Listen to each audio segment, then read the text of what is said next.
Mateo capítulo 5, versículo 9. Vamos a meditar en esta bienaventuranza. Mateo 5, 9.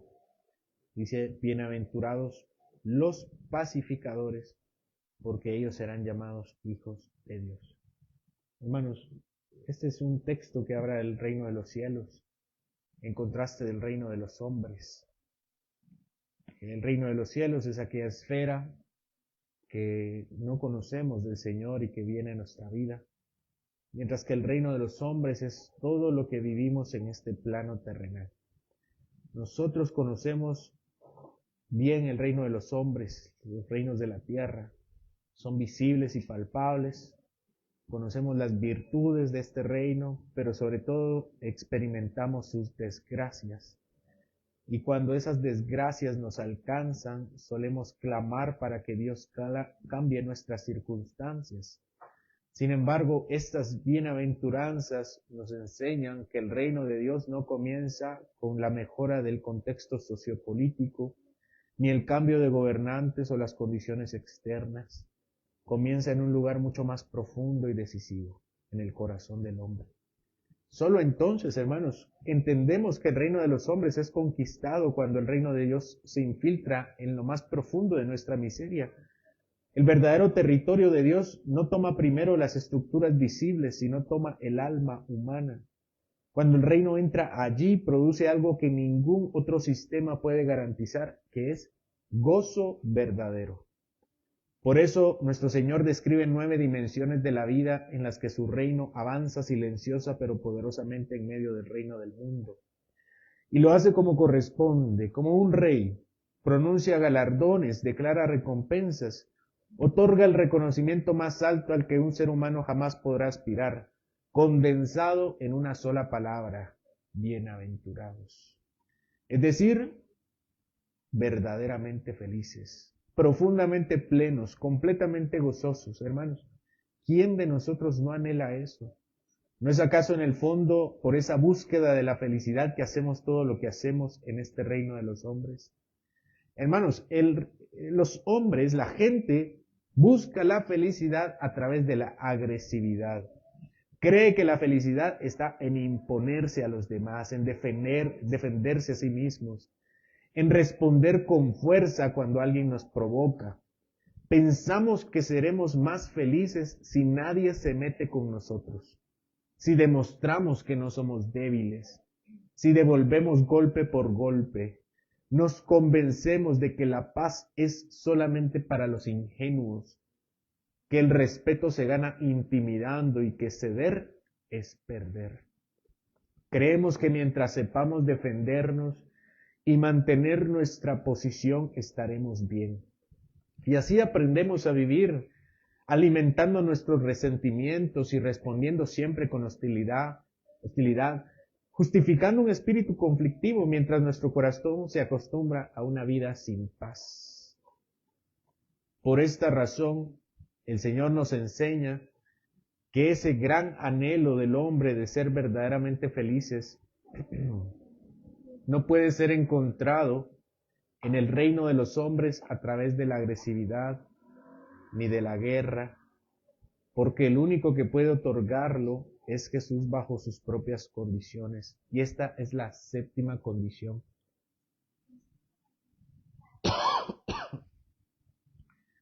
Los pacificadores. Capítulo 5, versículo 9. Bienaventurados los pacificadores, porque ellos serán llamados hijos de Dios.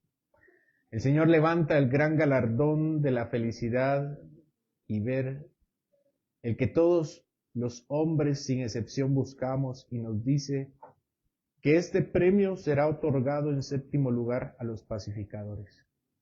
Con esa declaración, Jesús redefine el orden de las aspiraciones humanas.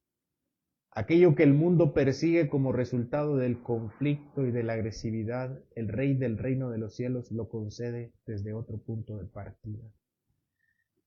Esta declaración rápidamente trae confusión a nuestra mente, porque en el reino de los hombres hacer la paz no trae recompensas. En nuestro mundo, hermanos, en nuestro mundo prosperan los que imponen su voluntad, los que responden siempre con dureza, los que saben sostener los conflictos para salir victoriosos. El que busca reconciliarse con otro es muy ingenuo. El que intenta restaurar sus relaciones expone su debilidad. El que trabaja por la paz termina cargando con problemas que no eran suyos. Al menos en nuestra experiencia, ser pacificador no es fácil. Vuelve complicada nuestra vida. Pero el reino de los cielos no funciona así. Los pacificadores serán llamados hijos de Dios. Y agrega algo que resulta difícil de entender. Dice que los pacificadores serán felices. Bienaventurados los pacificadores.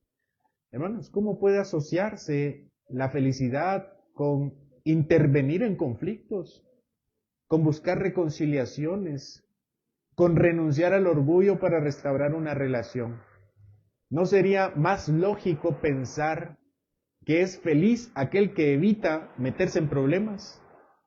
¿No sería más lógico decir que la felicidad se alcanza cuando evitamos los conflictos y nos alejamos de los problemas? Eso sería lógico. Naturalmente asociamos la felicidad con protegernos, con mantener las distancias con problemas ajenos, con no tener que trabajar por la paz, porque eso exige ceder. Pero pensemos con claridad. Es que el que nunca busca la paz es porque ha aprendido a vivir en el conflicto. El que no intenta reconciliar es porque desea preservar su orgullo antes de restaurar una relación. El que no trabaja por la paz es porque se ha acostumbrado a un corazón que responde siempre con dureza. Porque ser pacificador significa vivir con una disposición a restaurar relaciones rotas y a buscar la paz donde hay conflictos. Ser pacificador no significa ignorar los problemas. Ser pacificador no significa fingir que todo está bien, sino reconocer el conflicto que no honra a Dios. El pacificador toma en serio la reconciliación, sabiendo que la paz verdadera no nace de evitar los conflictos, sino de tratarlos delante del Señor. La paz que busca el pacificador no es una tranquilidad aparente, es una reconciliación completa. No implica tener relaciones superficiales de ninguna manera, sino es una disposición a enfrentar todo tipo de espíritus divisorios. Significa estar dispuesto a escuchar, significa reconocer nuestras faltas, significa perdonar, significa restaurar. El pacificador no se conforma con vivir con una vida, con una ruptura. Desea que todas sus relaciones sean sanadas, porque entiende que la paz refleja el carácter de Dios. El que es pacificador no es el que nunca encuentra conflictos, de ninguna manera, eso es imposible, sino el que nunca hace las paces con vivir en división. El que se acostumbra al conflicto lo hace porque no quiere humillarse, no quiere reconocer su parte del error, prefiere conservar su orgullo mientras sus relaciones permanecen rotas. En cambio, el pacificador vuelve una y otra vez a buscar la restauración. Su conciencia, la conciencia del pacificador, lo mueve a dar siempre pasos hacia la paz, aunque tenga la razón, a pedir perdón cuando sea necesario y a trabajar para que la ruptura no siga. El que es pacificador también busca parecerse más al Señor. No se conforma con evitar los conflictos por la comodidad, sino reflejar el carácter del Dios que nos reconcilia con Él. La conciencia de que Dios es un Dios de paz lo lleva a renunciar a su orgullo, a moderar su espíritu y procurar siempre la restauración de otros. Pero el que no ha entendido esta bienaventuranza aprende a vivir cómodo con las divisiones que su vida deja. Sostiene siempre los resentimientos, alimenta las tensiones o simplemente se aparta de los conflictos sin buscar una solución.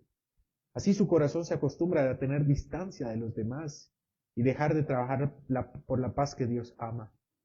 Nuestro Señor nos dejó esta enseñanza en un cuadro vivo, en una escena de su ministerio. Cuando los discípulos discutían, peleaban entre sí sobre quién sería el mayor en su reino, el ambiente tan lleno de rivalidad y ambición. Entonces Jesús intervino y los reunió y les enseñó que en su reino la grandeza no se establece al imponerse sobre el otro, sino sirviéndoles. Con sus palabras apagó una disputa que estaba creciendo entre ellos y redirigió sus corazones al servicio y la humildad. Allí vemos que es el pacificador, alguien que no alimenta el conflicto ni toma partido para intensificarlo, sino que interviene para restaurar el orden del reino de Dios en medio de las tensiones del reino de los hombres. Pero no solo eso, dice la palabra que ellos serán llamados hijos de Dios. ¿Qué significa que serán llamados hijos de Dios? ¿Qué es esto que Cristo promete? No se refiere a recibir simplemente un título honorable, sino a ser reconocidos como quienes reflejan el verdadero carácter de su Padre. Y es que Dios es el gran reconciliador de Él con el mundo. Él tomó la iniciativa de traer paz cuando nosotros éramos sus enemigos. Por eso, cuando una persona trabaja por la paz, muestra que participa del mismo carácter que tiene el Señor. Ser llamados hijos de Dios significa que la vida del creyente evidencia a quién le pertenece. Así como los hijos se parecen a sus padres, los pacificadores manifiestan que han sido transformados por el Dios de paz. Es un reconocimiento presente en la vida del creyente y será llamado plenamente cuando el reino de Dios sea manifestado en toda su gloria. Decir que serán llamados hijos de Dios implica primero que su vida refleja el carácter de Dios. Hermanos, los hombres no buscan la paz, porque su corazón está dominado por el orgullo, la rivalidad y el resentimiento. Pero cuando Dios transforma el corazón del hombre, produce una disposición completamente distinta, un deseo real de restaurar las relaciones, reconciliar lo que está roto. El que procura la paz muestra que ha sido formado por el Dios que hace la paz. En segundo lugar, implica una experiencia presente. El pacificador empieza a vivir como hijo de Dios ahora, porque su conducta manifiesta a quién le pertenece. Sus palabras, sus decisiones y su forma de enfrentar los conflictos revelan que ha aprendido algo del carácter de su Padre. Y finalmente implica una confirmación futura. Cuando Cristo establezca plenamente su reino, los que han vivido promoviendo la paz serán reconocidos públicamente como sus hijos. El pacificador vive sostenido por esa doble realidad, ya que refleja el carácter de su Padre y un día será plenamente reconocido por su Padre. Esta promesa marca también una diferencia. Quienes aman el conflicto, quienes alimentan la división, quienes se van a dormir teniendo rencillas con otro, quienes prefieren conservar su orgullo antes que buscar la reconciliación, se privan de este don. El que no desea la paz no refleja el carácter de Dios, y el que no refleja su carácter no ha sido transformado por él. Solo los que aprenden a trabajar por la reconciliación muestran que han entendido la paz que Dios mismo produjo en ellos. Ser llamados hijos de Dios pertenece a quienes participan del carácter del Dios que nos reconcilia con Él. Ahora, hermanos, nosotros, los que estamos aquí, les pregunto, ¿realmente somos pacificadores? ¿O simplemente hemos aprendido a evitar los conflictos mientras mantenemos nuestros resentimientos ocultos? Si realmente somos pacificadores o nos gusta ignorar los problemas. Si nuestra vida espiritual puede sostenerse mientras permitimos que las divisiones continúen, mientras preferimos que el orgullo invada nuestra vida, mientras alimentamos tensiones en lugar de sanarlas, entonces no somos de los pacificadores. Y donde la paz no es buscada, no hay evidencia del carácter de Dios. Hermanos, ¿cuándo fue la última vez que buscamos la reconciliación cuando había una relación tensa o palabras pendientes, cuando no teníamos la culpa, pero igual decidimos buscar la paz. ¿Cuándo fue la última vez que dimos el primer paso para restaurar el vínculo roto? Aun cuando nuestro orgullo prefería guardar silencio. El problema no es solo la existencia de conflictos, es lo que hacemos con ellos. Hemos aprendido a vivir distantes, con resentimientos silenciosos o con tensiones que dejamos sin resolver. Pero el reino de Dios no avanza en corazones que se acostumbran a la división. La verdadera bienaventuranza no pertenece a los que alimentan los conflictos, ni a los que los evitan por comodidad, sino que pertenece a los que trabajan para restaurar la paz. Irónicamente, quienes se meten al conflicto, a tratar de sanar el conflicto, no terminan en medio de una guerra. Dios les promete gozo.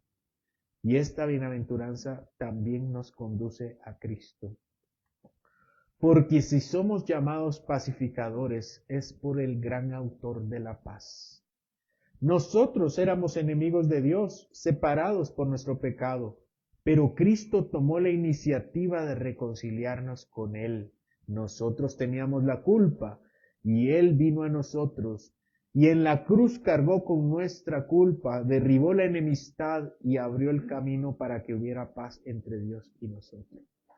La paz que ahora buscamos reflejar en nuestras relaciones nace primero de la paz que Él estableció entre nosotros. Por eso Jesús nos llama a acercarnos a Él con todos nuestros conflictos, ni a justificarlos ni a perpetuarlos.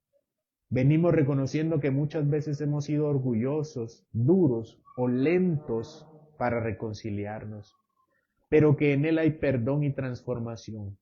El que acude a Cristo no solo recibe paz con Dios, aprende a vivir como un instrumento de paz en medio de otros. Y así cerramos. Bienaventurados los pacificadores. No porque la paz nazca naturalmente de nosotros, sino porque Cristo es el príncipe de paz que reconcilia a los pecadores con Dios. La promesa inmensa, serán llamados hijos de Dios, debería movernos cada vez más. Ese reconocimiento pertenece a quienes han sido reconciliados con Cristo, por Cristo. Y por esa misma gracia, ahora viven trabajando para que donde hubo enemistad pueda haber paz. Amén. Señor, perdónanos porque solemos evitar los conflictos. Solemos ignorarlos creyendo que somos prudentes. O aún peor, aprendemos a vivir con el orgullo y el resentimiento. Pero tú nos dices que en ese tipo de actitudes no puede haber verdadero gozo. Que ese galardón, ese gran galardón, no está preparado para aquellos que aprenden a vivir de esa manera. Por eso, Señor, te pedimos que tú transformes nuestra vida, para que aprendamos a trabajar verdaderamente por la paz. Que no tengamos miedo de las guerras ni de los conflictos, que nuestro corazón no se conmueva cuando haya divisiones, sino que tomemos en serio nuestra tarea de ser intercesores, reconciliadores, especialmente cuando nosotros estamos involucrados. Que aprendamos a tomar la iniciativa de pedir perdón, incluso cuando no tengamos la culpa. Que aprendamos a perdonar 70 veces 7, por hora, por minuto, por día. Que no llevemos la cuenta de las maldades que hacen en nuestra contra. Que no pensemos que eso es debilidad. Que no pensemos que eso es falta de prudencia, sino que solamente con esa actitud seremos llamados hijos de Dios. Ayúdanos a anhelar ese título para entender nuestra realidad hoy, que nosotros hemos sido reconciliados contigo y que tú nos perdonas aun cuando nosotros no nos acercamos a ti. Que tú estás dispuesto y con tus brazos abiertos antes que nosotros nos arrepintamos de nuestros pecados. Que tú diste el primer paso para acercarnos a ti. Ayúdanos a tener ese mismo carácter para ser llamados los dignos herederos de tu reino. y poder vivir verdaderamente con paz y gozo. Ser bienaventurados. Gracias, Señor, por tu palabra. Por Cristo Jesús oramos. Amén.